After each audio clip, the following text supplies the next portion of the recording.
কথাগুলো খুব দুঃখ নিয়ে বলতেছি, একবার চিন্তা করে দেখেন এই পবিত্র মাহে রমজান মাস, এই ছোট্ট শিশুটার কী বা ভুল ছিল, এই ছোট্ট শিশুটার কি অপরাধ ছিল, এই ছোট্ট শিশুটাকে এভাবে দুনিয়া থেকে বিদায় করে দেওয়া। আমার আল্লাহ যদি বলেন যে আসিয়াকে তো দুনিয়াতে কি করা হয়েছে, তাকে অপমান করে দুনিয়া থেকে বিদায় করে দেওয়া হয়েছে।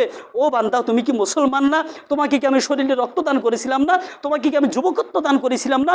তোমাকে কি আমি মেধা দান করি নাই? হে বান্দা, তুমি কয়বার চিন্তা করেছো তাকে নিয়ে? কয়বার চিন্তা করেছে তাকে নিয়ে? কালকে আসিয়া দর্শন হয়েছে, কালকে আপনার মেয়ে যে দর্শন হবে না, আমার বোন যে দর্শন হবে না, এর গ্যারান্টি কোথায়? এর গ্যারান্টি কোথায় বলেন?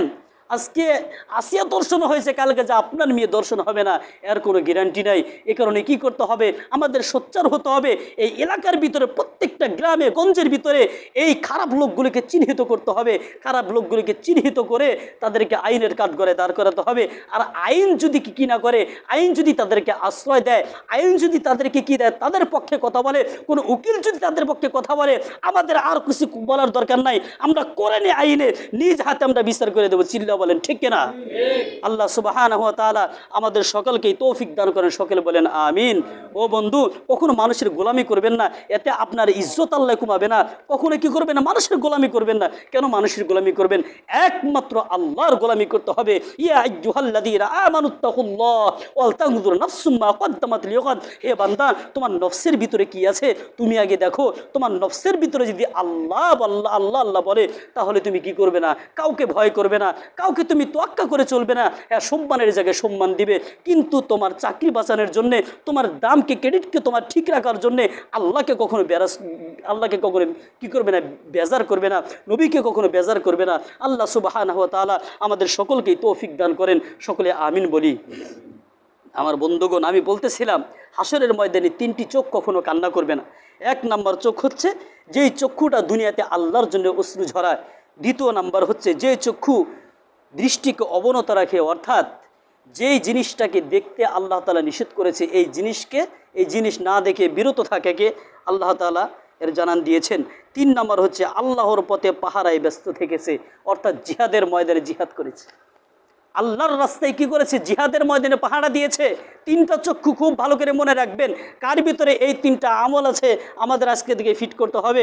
ও বন্ধু, জিহাদের ময়দানে গিয়েছেন, জিহাদের ময়দানে যাওয়ার পর দেখেন জিহাদের ময়দানে সমস্ত সাহাবায়ে কেরাম, সমস্ত মুসলিম মুজাহিদরা জিহাদ করতে করতে তারা পরিশ্রান্ত হয়ে গেছে। তখন আপনি কি করবেন? সবাই যদি ঘুমায় যান, এখানে কি আপনার শত্রুপক্ষ থেকে আক্রমণ করার আশঙ্কা আছে না নাই? সবাই কিন্তু ঘুমায় না। আল্লাহর নবী সাল্লাল্লাহু আলাইহি ওয়াসাল্লাম কী করেছেন? আমাদেরকে একটা পরিসীমা দিয়ে গিয়েছেন, কিছু লোক ঘুমাবে, কিছু লোক পাহারা দিবে। এটাই বলতেছেন। তিন নাম্বার হচ্ছে যার চোখ হাসরের ময়দানে কাঁদবে না। তিন নাম্বার চোখ হচ্ছে আল্লাহর পথে পাহারায় যারা ব্যস্ত থেকেছে, অর্থাৎ জিহাদের ময়দানে যারা কি করেছে, এই দৃষ্টি দিয়ে যারা জিহাদ করেছে, আল্লাহ সুবহানাহু ওয়া তাআলা তাদের এই চক্ষুকে হাসরের ময়দানে হাস্য উজ্জ্বল রাখবেন। সকলে বলেন সুবহানাল্লাহি বিহামদি।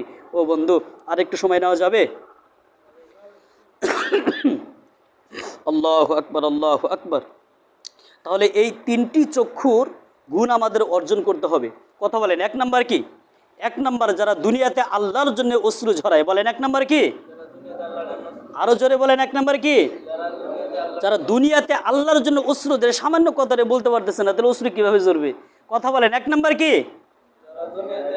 যারা দুনিয়াতে আল্লাহর জন্য অশ্রু ঝরায়, দুনিয়াতে কাঁদে। দ্বিতীয় নাম্বার হচ্ছে যে নিজের চক্ষুকে অবনত রাখে, অর্থাৎ বেপরোয়া নারী, বেপরোয়া গুনার কাছ থেকে নিজের দৃষ্টিকে অবনত রাখে। তৃতীয় নাম্বার